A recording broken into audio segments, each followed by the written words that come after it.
You think screen time is the only way to get a moment's peace from your toddler's chaos? Think again. Independent play can unlock hours of calm for you and spark creativity in them. But it's a skill you've got to teach with intention. Picture this: your 2-year-old engrossed in stacking blocks, not once glancing at the iPad or tipping over the dog's water bowl. Sounds like a dream, right? It's not. It's a reality I've seen unfold in homes just like yours, and it starts with a simple shift: creating a space where your toddler can explore without you hovering like a hawk. The struggle is real. Toddlers have the attention span of a goldfish on a sugar rush. Left to their own devices, they'll bounce from toy to toy in minutes.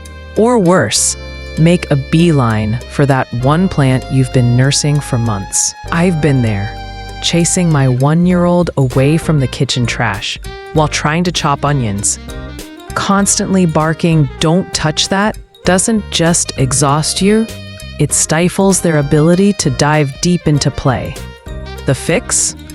A yes space, a toddler-proofed zone where they can roam free without you playing referee. In my kitchen, I cleared out a low drawer, filled it with wooden spoons and plastic bowls, and suddenly, my little one was cooking alongside me, not climbing the cabinets. You can set this up anywhere.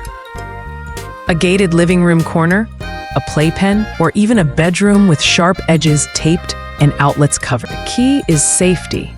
No forbidden temptations. No need for constant no's. Research backs this up. Studies from the American Academy of Pediatrics show that safe, unstructured play environments boost problem solving and self-regulation in kids as young as 18 months. But a yes space alone won't cut it. You've got to pick the right toys. And trust me, it's not as simple as dumping a toy box on the floor. Toys need to hit that sweet spot, challenging enough to hold interest, but not so tough they're begging for your help. A shape sorter that's too complex for a 15-month-old will just end up chucked across the room. I learned that the hard way when my kid gave up on a puzzle and used it as a hockey puck. For a 2-year-old, think stacking cups or chunky blocks. For a 3-year-old, maybe a simple train set. And here's the kicker: less is more. Flooding them with options is a recipe for overwhelm. Stick to 4 types of toys. Say a basket of blocks, a pretend food set, a plush animal, and a ball. Data from child development studies, like those in Early Childhood Research Quarterly, shows kids engage longer when presented with fewer, curated choices. Too many toys, and they flit like butterflies, never settling. I saw this with a friend's toddler. Given a mountain of toys, he'd scatter them in 10 minutes flat. But when we pared it down to a dollhouse, a toy car, and some crayons, he was lost in his own world for nearly 20 minutes. Now here's where it gets interesting. How do you keep those toys from turning into yesterday's news? You rotate them. Not every hour. That's a one-way ticket to burnout, but daily or every couple of days. I keep a bin in the closet with forgotten toys. One day, it's the xylophone. The next, it's a set of nesting cups. When I bring out something new, my kid's eyes light up like it's Christmas morning, even if it's just a rattle she hasn't seen in a week. This isn't just a mom hack. It's rooted in science. Novelty triggers dopamine release in kids' brains, per research in developmental psychology, making familiar toys feel exciting again. It's like re-gifting their own stuff, and it works. A neighbor tried this after her 3-year-old lost interest in his blocks. She hid them for a week, swapped them back in, and he built a castle for 15 minutes straight. No screen required. So, you've got the space, the toys, the rotation. But here's the part most parents miss. You can't just plop your toddler down and expect magic. You've got to show them how to play. I know, it sounds counterintuitive. Aren't they supposed to play alone? But think about it. A toddler doesn't instinctively know how to make a block tower or pretend a banana is a phone. You've got to model it. I remember sitting on the floor with my daughter, stacking blocks into a wobbly tower, then cheering like it was the Eiffel Tower when she copied me. That spark of "I did it" in her eyes. That's what you're aiming for. You play together for a bit, then ease back. Say something like, "Wow, you're building such a cool tower. I'm gonna fold laundry while you keep playing." And here's the secret sauce. Set a timer. Toddlers don't get 5 minutes, but they understand a ticking clock or a shrinking orange circle on your phone app. I use a free app with a visual countdown. When the circle's gone, the alarm chirps. For my 4-year-old, I'll say, "I'm washing dishes while you play." When the orange disappears, we'll build another tower together.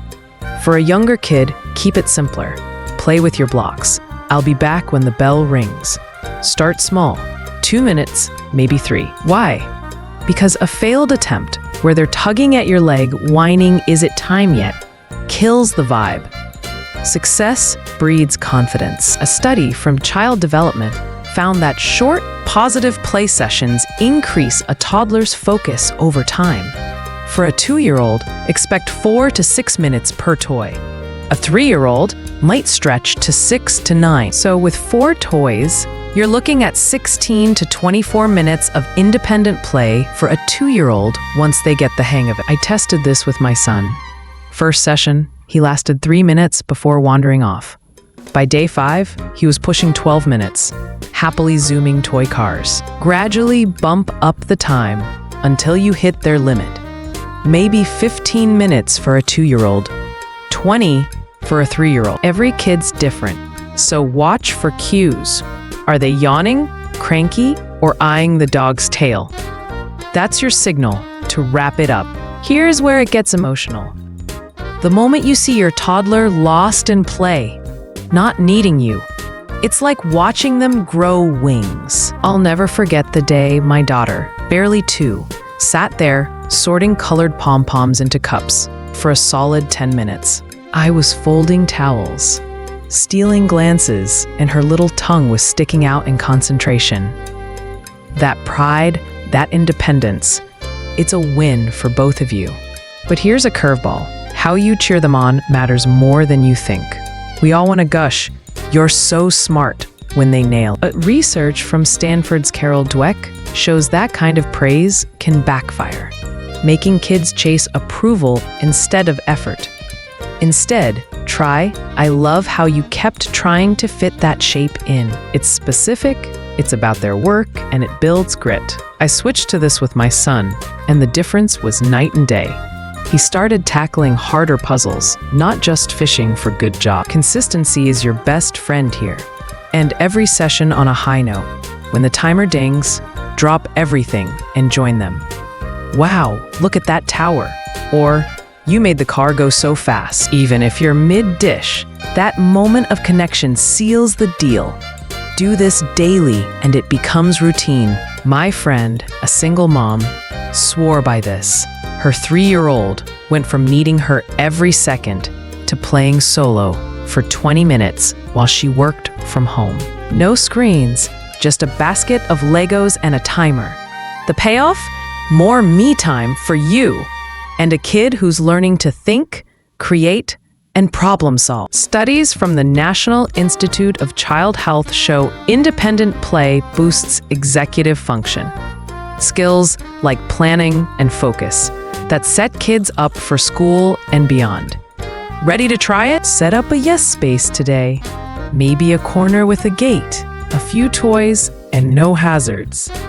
Start with 2 minutes. Pick toys they love but haven't seen in a while. Show them how to play, set that timer, and step back. You'll be amazed at what they can do. If this sparked something for you, hit that like button and subscribe. It's what keeps me sharing these tips. And tell me in the comments, what's one toy your toddler can't get enough of right now? I'm all ears for what's lighting up their world.